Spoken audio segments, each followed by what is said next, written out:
Kenapa setiap ada masalah pemerintah yang selalu disalahin? Apa bener mereka itu nggak becus atau memang justru kita yang terlalu malas mikir? Halo semuanya, selamat datang di El Kasus dengan aku Bielsa. Aku udah berapa hari banget ya aku nggak upload konten video dan aku kangen banget dengan channelku ini. Tapi ini nggak penting sih karena terlalu basa-basi banget akunnya gitu ya. Dan sekarang aku mau membahas tentang bagaimana segelintir masyarakat kita yang mudah banget menyalahkan pemerintah dan membuat opini-opini yang belum tentu kebenarannya. Yo mirisnya juga ya, banyak banget yang nge-share berita-berita sampah yang belum jelas kebenarannya. Menurutku ini sangat bahaya, apalagi untuk orang-orang yang awam gitu dan malas baca itu kayak bahaya banget gitulah. Jadi aku buat konten aja, kalau misalkan kalian merasakan hal yang sama jangan di skip, kita bahas di sini. Siapa tahu konten ini akan membawa kalian ke sudut pandang yang berbeda. Gak usah basa-basi dan mari kita bahas.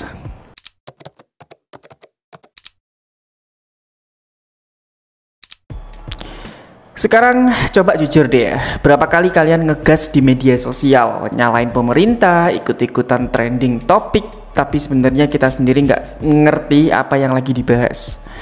Apakah semua kebijakan itu memang buruk, atau mungkin kita aja yang nggak mau baca detailnya? Hari ini kita bakal bahas kenapa banyak orang gampang banget menyalahkan pemerintah tanpa memikirkan jangka panjangnya. Apakah kritik itu berbobot atau mungkin cuma FOMO politik yang bikin kita ikut-ikutan nyinyir tanpa dasar yang jelas. Dan yang lebih penting, apakah beneran pemerintah yang salah atau mungkin kita yang terlalu sotoy aja? Hampir dari kita semua tahu ya bahwa kritik terhadap pemerintah itu adalah bagian integral dari demokrasi yang cukup sehat. Namun di Indonesia sendiri itu terdapat kecenderungan di mana pemerintah sering menjadi sasaran kritik. Bahkan untuk isu-isu yang kompleks dan multifaceted. Multifaceted bahasannya ya. Multifaceted itu artinya memiliki banyak sisi atau aspek gitu. Fenomena ini tuh diperparah oleh munculnya fear of missing out atau FOMO yang membuat masyarakat dari berbagai usia itu ikut-ikutan menyalahkan pemerintah tanpa memahami isu sebenarnya. Nah, aku sudah merangkum beberapa poin yang mungkin sangat relate dengan masyarakat kita atau mungkin bahkan kita sendiri. Yang pertama ini itu kritik terhadap pemerintah bukanlah hal baru di Indonesia. Bahkan sejak era reformasi, kebebasan berpendapat telah membuka ruang bagi masyarakat untuk menyuarakan ketidakpuasan mereka. Namun sayangnya ya, seringkali kritik yang disampaikan itu tidak didasarkan pada pemahaman mendalam terhadap isu yang dihadapi, melainkan lebih pada respon emosional atau cuma ikut-ikutan aja gitu biar kelihatan keren aja lah gitu. Dan ya biasanya orang-orang seperti itu kayak merasa jadi pahlawan aja gitu. Padahal ya kalau misalkan ditanyain isunya tentang apa, kenapa kok bisa seperti ini, itu otaknya langsung tiba-tiba ngeblank aja. Ya hilang itu carpe diewe gitu kan, bingung carpe diewe gitu. Hampir masyarakat Indonesia mau bocil, muda, dewasa, bahkan orang tuanya orang tua, mereka semua itu sudah bisa memainkan media sosial meskipun kadang-kadang yang di-share ya kayak kata-kata mutiara gak jelas gitu. Dan kalau buat story WA biasanya sampai titik-titik panjang dan nggak tahu opo isinya gitu. Media sosial itu telah menjadi platform utama bagi masyarakat kita untuk mengekspresikan pendapat mereka. Kemudahan akses dan juga anonimitas yang ditawarkan itu membuat siapa saja dapat menyampaikan opini tanpa filter. Dan hal ini menurutku menyebabkan penyebaran informasi yang belum tentu akurat dan memicu gelombang kritik massal itu tanpa dasar yang juga cukup kuat gitu. Selain itu ya, algoritma media sosial itu juga sering banget memperlihatkan konten yang sesuai dengan preferensi penggunanya. Yang hal ini juga dapat memperkuat bias dan polarisasi opini. Ya dari sinilah mungkin timbullah banyak berita-berita sampah yang hanya menyudutkan pemerintah atau mungkin segelintir selebriti dan juga parahnya kadang-kadang orang-orang itu geblek banget. Ya sengaja memotong-motong video atau mungkin berita yang mengarah ke hal yang cukup sensitif dan berita yang hoax gitulah intinya lah ya. Ya tololnya juga orang-orang itu menerima gitu ya, malas nyari informasi aja, malas baca, malas nyari kebenarannya.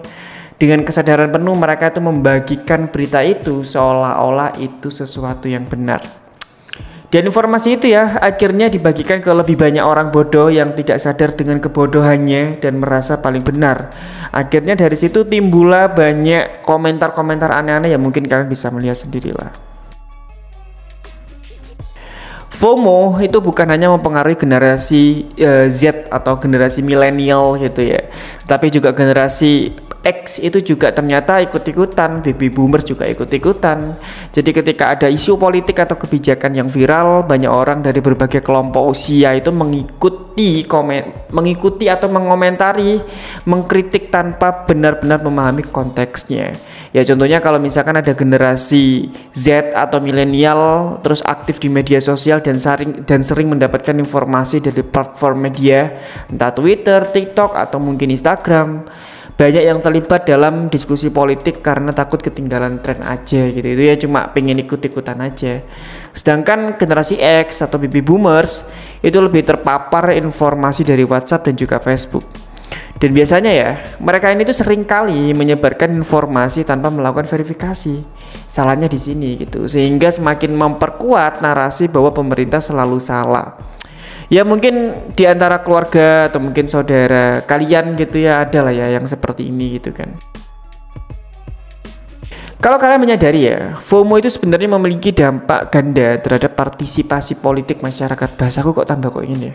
Aku ya bingung juga sih. Jadi ya, di satu sisi FOMO itu dapat meningkatkan keterlibatan dalam pemilu atau kampanye sosial.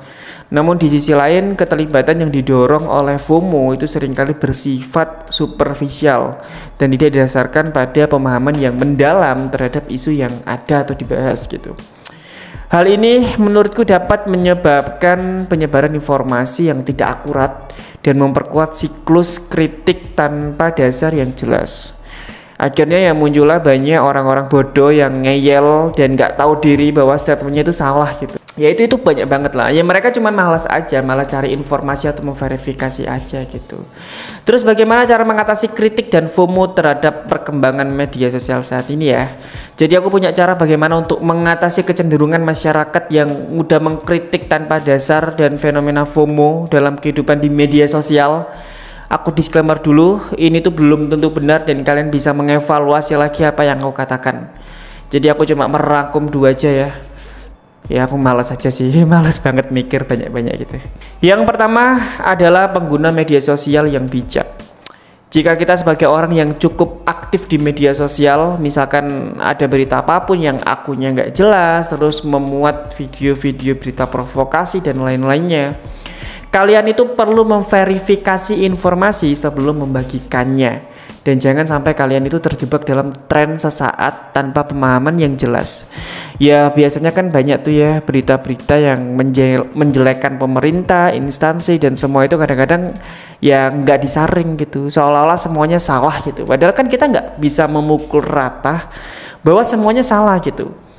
Dan di dalam pemerintahan mungkin juga nggak sesimpel yang kita bayangkan gitu loh. Di sana juga pasti banyak kok orang yang baik dan berusaha untuk memperbaiki instansinya atau mungkin pemerintahnya. Yang kedua ya, jangan jadi orang bodoh aja. Jadi memakan mentah-mentah informasi, ngata-ngatain pemerintah, bahkan personalnya. Dan kalau misalkan nanti ditangkap polisi, dibilang dibungkam lah, pemerintah arogan lah. Padahal yang ngata-ngatain dulu ya masyarakatnya gitu loh. Dan mereka lupa kalau Indonesia juga punya UU ITE. Dan rata-rata mereka yang ngata-ngatain nggak jelas itu ya yang membuat berita-berita nggak jelas juga gitu. Dan biasanya juga mereka nggak ngerti konteks masalahnya itu apa. Mereka cuma memotong berita yang mana sebenarnya ada penjelasan lengkap dan bukan itu poinnya. Herannya juga masih banyak yang komentar seolah-olah berita itu benar. Ya mungkin kalau misalnya kalian melihat ini mungkin buat hiburan aja lah ya. Jangan terpancing dengan emosi sesaat di dalam komentar-komentar yang ada gitu. Mereka cuman nggak bisa mengartikan kritik itu apa dan gimana cara mengkritik gitu aja sih menurutku ini ya. Ini opiniku aja. Dan terakhir ini menurutku pamungkasnya, kalau misalkan selama ini kita mungkin sibuk mengkritik pemerintah hanya karena ikut-ikutan atau takut ketinggalan tren aja, coba tanyakan pada diri sendiri, apakah kita itu benar-benar memahami apa yang kita kritik, atau mungkin kita hanya sekedar mengikuti arus karena takut dianggap nggak update gitu. Ya jadi ya mudah sekali menyalahkan pemerintah dari balik layar ponsel, meneriakan ketidakpuasan di media sosial tanpa pernah benar-benar membaca kebijakan yang dikritik. Jadi menghakimi pemimpin negeri seolah-olah semua masalah di dunia itu adalah salah mereka gitu. Padahal ya kadang-kadang ya masalahnya itu juga bukan pada kebijakan atau mungkin aturan-aturannya, tapi pada masyarakatnya sendiri gitu ya. Aku nggak tahu kata-kata di mana gitu ya. Sebenarnya yang merusak itu bukan orang lain, tapi yang merusak adalah orang dalam sendiri gitulah intinya. Mungkin sebelum sibuk menyebarkan opini yang belum tentu benar, kenapa tidak meluangkan waktu untuk membaca aja dulu gitu. Sebelum kalian kita menuduh tanpa bukti. Kenapa tidak cari data yang valid sebelum marah-marah di Twitter atau mungkin WhatsApp grup keluarga? Dan kenapa tidak tanya kepada diri sendiri, apakah aku benar-benar tahu apa yang aku bicarakan ini atau mungkin aku komentari ini. Sekali lagi, kritik itu sah, nggak ada yang melarang kritik, itu nggak ada, semua boleh mengkritik. Tapi kritik yang cerdas menurutku adalah kritik yang berdasar. Jangan sampai kita hanya jadi bagian dari kerumunan yang berteriak keras tanpa tahu apa yang sedang diteriakan. Itu lucu tambahan gitu lah. Karena pada akhirnya orang yang hanya bisa menyalahkan tanpa solusi itu tidak lebih baik dari masalah yang dia kritik gitu. Kok malah kayak motivasi gini aku ya. Ya mungkin itu aja lah ya. Kalau misalkan kalian aku salah di konten-kontenku ya kalian sangat boleh mengkritik, sangat boleh ngasih saran. Aku sangat terbuka. Nggak apa-apa, di sini kalian bebas ngapain aja. Ini platform bebas untuk siapapun gitu ya. Tapi jangan lupa subscribe, tekan tombol loncengnya biar kalian nggak ketinggalan video-video terbaru lainnya. Ya mungkin itu aja ya. Maaf kalau misalkan kalimat-kalimatku ada yang belibet atau mungkin kalian kurang jelas mendengarkan akunya gitu, aku mohon maaf. Terima kasih buat kalian sudah nonton kasus sampai habis, dan maaf kalau misalkan agak belibet, dan aku Bilsa, bye bye.